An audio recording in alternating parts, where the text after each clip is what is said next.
When you wrote this, Trump was a large figure in the story, if not in American politics.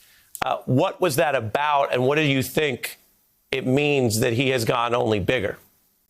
Well, I didn't expect to put him into the book American Psycho until I was doing research on the book. And I was hanging out with a lot of young guys who were working on Wall Street in 1986, 87, 88. And one of the most surprising things was that they all were in love with Donald Trump. It was someone they aspired to be.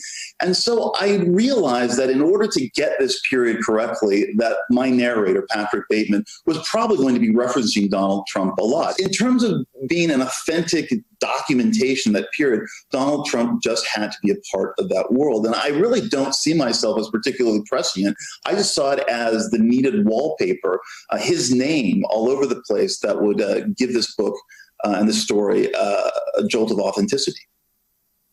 The reason that American Psycho connects with a lot of people is a bit like Catcher in the Rye.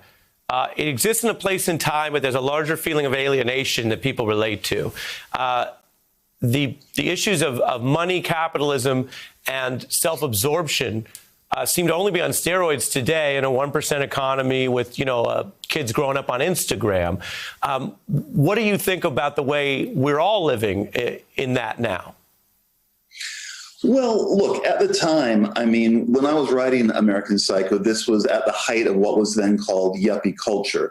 And part of the thing that bothered me so much about being a young man myself in that environment was that I resented it.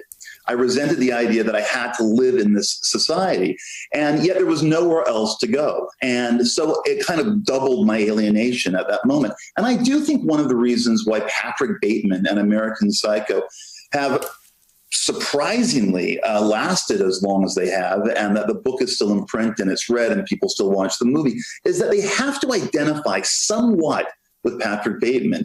Yes, he might present himself as an appalling serial killer, and he's racist, and he's homophobic, and he's certainly misogynist. But there's something about him, a kind of frustration he has with society, that I've ultimately come to think is the reason why he has such staying power. There's something about that you're trapped in a society that you don't believe in and that you don't believe its values, but you also have nowhere else to go. So you want to fit in, and therefore, as it happens with Patrick Bateman, you go insane. I've kept up with your recent writing. You are concerned that America is becoming more closed-minded, even or especially on the left. Explain. I think what's missing is that we have lost track of metaphor. We only see things as what they resemble on the surface. We only see the surface of things. We don't see things as metaphor anymore. I don't know if it's necessarily just on the left or on the right. I try to be, nonpartisan about this. I'm a writer, I'm an artist, I'm a novelist, and I don't really want to take political sides on that level. But there is something that's going on now that is very ideological and seems to me against aesthetics. So I think the idea that art now has to be created to soothe people's sensitivities or make them feel better about themselves or be something that they can relate to or identify with is a real problem in the creation of art and in terms of just being an artist and how you want to represent yourself. That does concern me. Is it the wrong question then when people ask today, well, does this artist have the right point of view? In other words, I'll pick a Jewish example. I happen to be Jewish.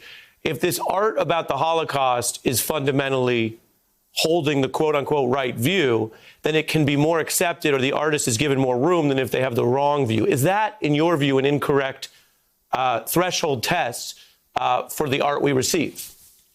But what is the wrong view? What is the right view? There are plenty of Jewish people I know who had massive problems with Schindler's List, the Steven Spielberg movie. And you would think they might not, but some thought any representation of that period would be a terrible thing to reenact and to film. I just don't think art should work on that level necessarily. That I think it should all be about aesthetics.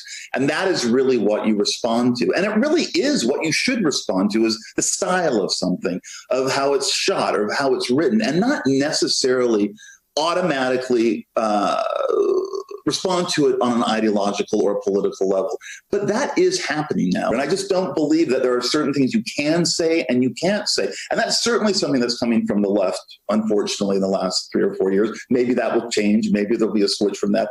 But, all of these, do's and don'ts, cultural appropriation, and so on and so forth, that are real limitations to an artist. And I am sometimes baffled that artists tend to just say, okay, I'll go along with it.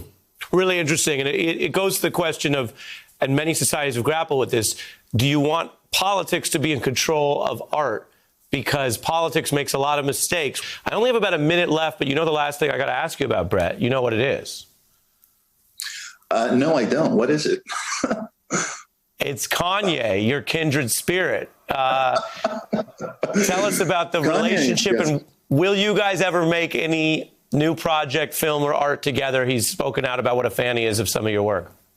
Well, look, I have worked with Kanye on a number of projects that really didn't happen in my book, White. The last chapter is really about my relationship with Kanye. They were very out there projects, but they were very intriguing, very ambitious. And I don't regret a single moment that I spent with Kanye. He really is a kind of genius. But I thought, you know what? This guy is such a great artist. I'm going to go with it anyway and see where this ride takes me. And it took me on some very interesting places. I love that. And I think you've loved old Kanye, new Kanye. As he would put it, you're not one of the people demanding only a calm yay. Bret Easton Ellis, I appreciate you making your Beat debut. I hope you'll come back, sir. I'd love to, Ari. All right. Thank you very much, Bret Easton Ellis. Hey, I'm Ari Melber from MSNBC. You can see more of our videos right here, or better yet, subscribe to our YouTube channel below. You could have been anywhere in the world, but you're here with us, and we appreciate that.